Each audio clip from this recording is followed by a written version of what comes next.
guys, good morning and welcome to LA! Ayan, so guys, samahan nyo kami this Tuesday sa aming errands dito sa LA. Marami akong chika sa inyo and I'm so excited to meet you kung sino ba talaga yung mga bisita namin. And pasyal ko kayo even though may mga errands kaming dapat tapusin for family matters. So see you guys later!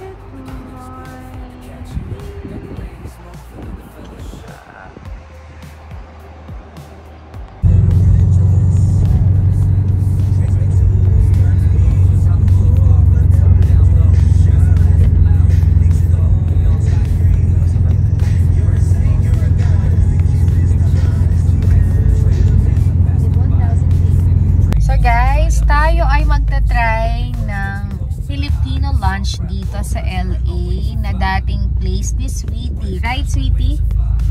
Yeah, so let's go and we will try. Parang kulot na kulot yung hair ko ngayon but pagpasensyahan nyo na.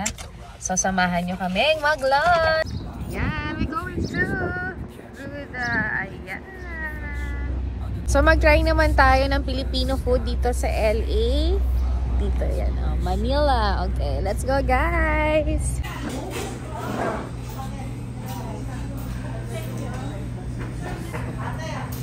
Ito ang isdang ganyan. Alam nyo ba, mayroon palang Chinese dinugan at Filipino dinugan. O diba, magkaiba sila.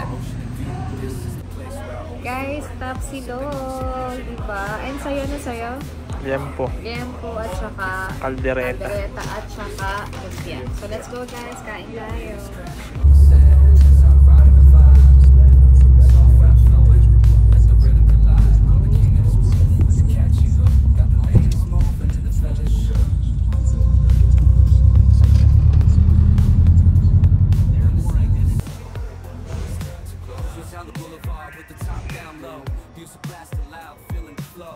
Here, hi sweetie, mag-hi ka sa vlog.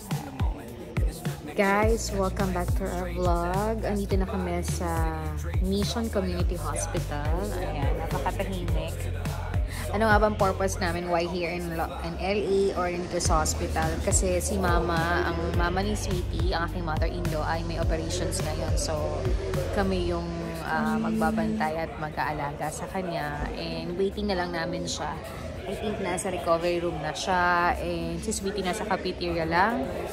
And ang ganda-ganda ng hospital. So, yun ang isang errands namin gagawin dito sa LA. But kanina may nakita ako mga Didis, Ross na pwede kong tingnan ng mga ilang pasabay kong items na business. So, isisingit ko pa rin yung mga ilang errands na kailangan kong tapusin before yung flight ko sa Pilipinas para sa bakasyon ko at yung aming mga gala with my friend Jessica and Kevin na nandito na sila sa Amerika. Alam ko may mga lakad din sila ngayon. So, text na tawagan lang kami. So, guys, samahan nyo kami for the rest of our Tuesday dito sa LA pa din.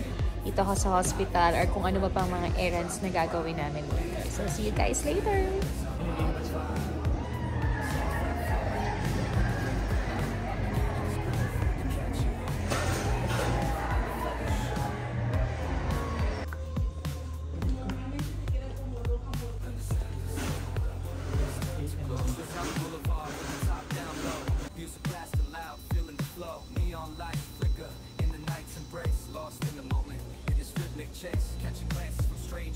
Guys, afternoon na sa LA. Nag-alis na kami sa hospital. Nandito kami sa Chowking, Red Ribbon. Merienda muna kami ni Sweetie bago ulit bumalik sa hospital. So, let's go! Chowking! Let's go! So, guys, dito na kami sa Chowking. Yan, na-order na po. So, si Mama, siya ay natutulog muna and mamaya babalik kami para sa dinner niya. Hindi yata kami matutulog doon kasi parang hindi yata pwede until 10 o'clock lang. So, aayusin muna namin siya bago kami umuwi. And then, hinga muna kami. And yun lang yung mga nangyari sa amin ito sa LA. So, sina Jessica update, sila ay kumakain sa buffet yata ngayon, tapos mag-grocery sila.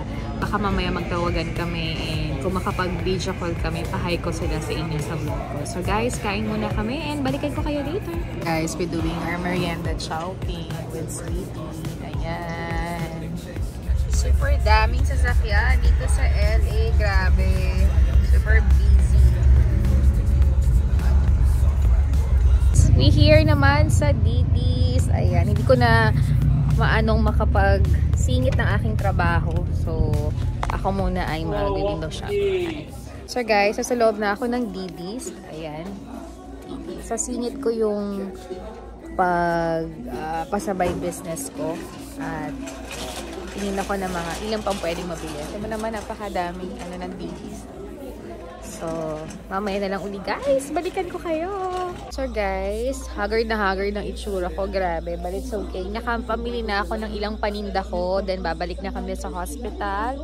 Ang laki-laki ng DT's dito sa LA. Pero dahil wala tayong time, baka balik tayo bukas pag may free time. Kasi kailangan na namin bumalik sa hospital dahil magpapakain na kami kay mama. So let's go guys! Feeling so alive in the soft rap game. I strive to thrive. Waves crashing on the sand as I ride the vibe. So guys, it's already 9 o'clock. Tapos na yung visiting hours namin. Kaya we're going home na. And tomorrow morning ulit kami babalik. So update ko kayo later pag nasa bahay na ako. So see you guys later.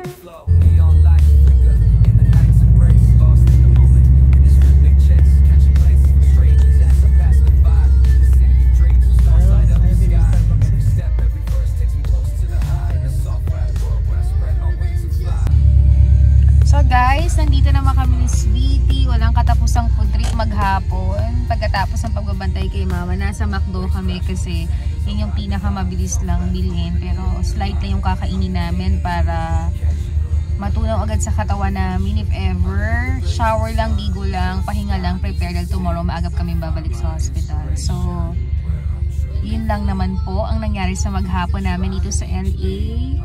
And, tomorrow is another day. At nag-text na sa akin si Jessica. Medyo kagigising lang nila. Nag-a-adjust pa rin sila dito sa Amerika. And hopefully, kapag di na ako busy, talagang mag-meet kami at makikita nyo na sila sa aking vlog. And for sure, magkakaroon daw kami ng mga ilang content na magkasama kami. So, abangan nyo yan para naman makapag-share tayo ng mga sikat na vloggers, na local vloggers sa Pilipinas. And I'm so happy dahil sobrang babait nila at blessed sila. Kaya naman deserve nila din ng mga bagay na ganitong makapagbakasyon, lalo na dito sa Amerika. So guys, kinakat ko na yung aking vlog. So already 9:30, magpapahinga na rin kami ni Sweetie. And we're so thankful and blessed talaga. Kasi talagang kahit ano pa yung mga pagsubok nyo sa inyong buhay, sa inyong pamilya, sabi nga nyo, don't have to worry, lalo na kung nagdadasal kayo, nagpe-pray talaga kayo, whatever, para sa araw-araw ng buhay ninyo. I think nandun si Papa God para i-guide kayo. So guys, ingat po tayo palagi. Love your family, protect your family, pray together, love together, and yun lang. So, good night, Sweetie! Magsay bye-bye ka. So, good night everybody. See you again in my next vlog. For sure, magbablog ako tomorrow. Sagadin na natin to, sabi nga ni Jessica. Kaya naman, good night everybody. See you again tomorrow. Don't forget to like, to share, to comment, and subscribe our channel. Good night. God bless, good health, and see you again in my next vlog. Bye! Walking down the streets, feeling the breeze. In the sunshine state where dreams come with ease. Palm trees swaying with the ocean in view. This is the place where I always feel brand new. Sipping on